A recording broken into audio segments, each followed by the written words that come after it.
Ինչպես տեսանք, կենտրոնական ընտրական հանձնաժողովը խնդրահարույց ընտրատեղամասերում վերակվյարկություն չնշանակեց, այսպիսով հունիսի 7-ի ընտրությունների արդյունքներով վերջնական Բարգավաճ Հայաստանը չանցավ խորհրդարան, ընդդիմության գնահատականը արդեն տրված է, համարում են ապօրինություն, ձայների հափշտակում, համատեղ հայտարարությամբ են հանդես եկել 6 քաղաքական ուժեր, դուք ձեր քաղաքական ուժը եւս ընտրությունները համարում է ոչ լեգիտիմ, բայց դուք չեք միացել այդ հայտարարությանը ուժերի հետ կապված։ Եվ ինչ վերլուծություն ընդհանուր ինչ դիտարկումներ կանեք, թե ընտրությունների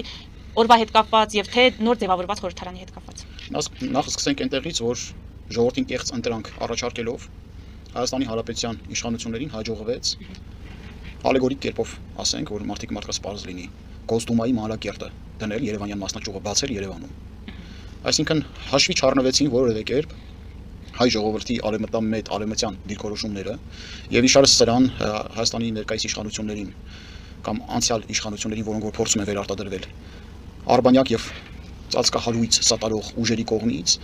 քանիցս փորձվեց, որ իրական այլընտրանք հանդիսացող Հայաստանի Շնորհապետական կուսակցությունը եւ նրա առաջնորդը հեղինակազրկվեն հայ ժողովրդի աչքին։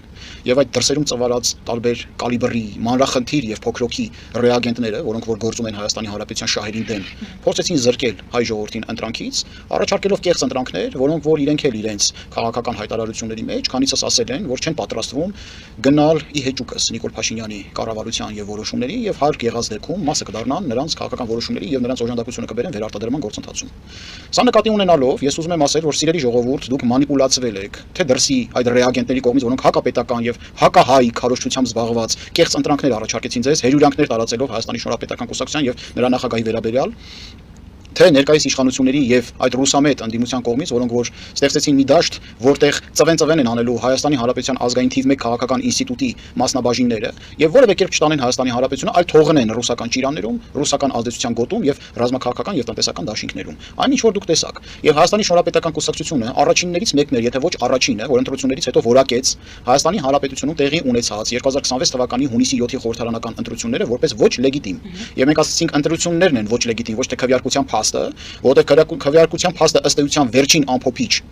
հանգամանքն է, որի ձայների անճշտությունները փոքր-ինչ այս կողմ կամ այն կողմ կարող են ճշգրտվել։ Մինչ այդ բանավեճի ժամանակ նույն Նիկոլ Փաշինյանը հայտարարեց, որ ռուսական ռեագենտներ կան Հայաստանի Հանրապետությունում, այդ իրենց մեր կողմից հայտարարած 4 գլխանի վիշապը նրանք մոդիֆիկացրեցին 3 գլխանի վիշապի, եւ ասում են, որ այդ ուժերը ռուսական ռեագենտներ լինելով հանդերձ Ռուսաստանի Դաշնությունից մարդ, փող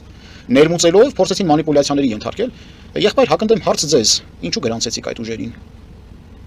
Ինչու հնարավորություն ստացան Մոլդովայի օրինակով չգնաց Հայաստանը, այլ Հայաստանը գնաց մի օրինակով, որ այդ ուժերը թվով 3-4 հələ պոչիկների մասին էլ ինքն էր խոսում այնտեղ։ Կարողացան գրանցվել եւ քաղաքական գործունեություն ծավալել, կանխավ իմանալով,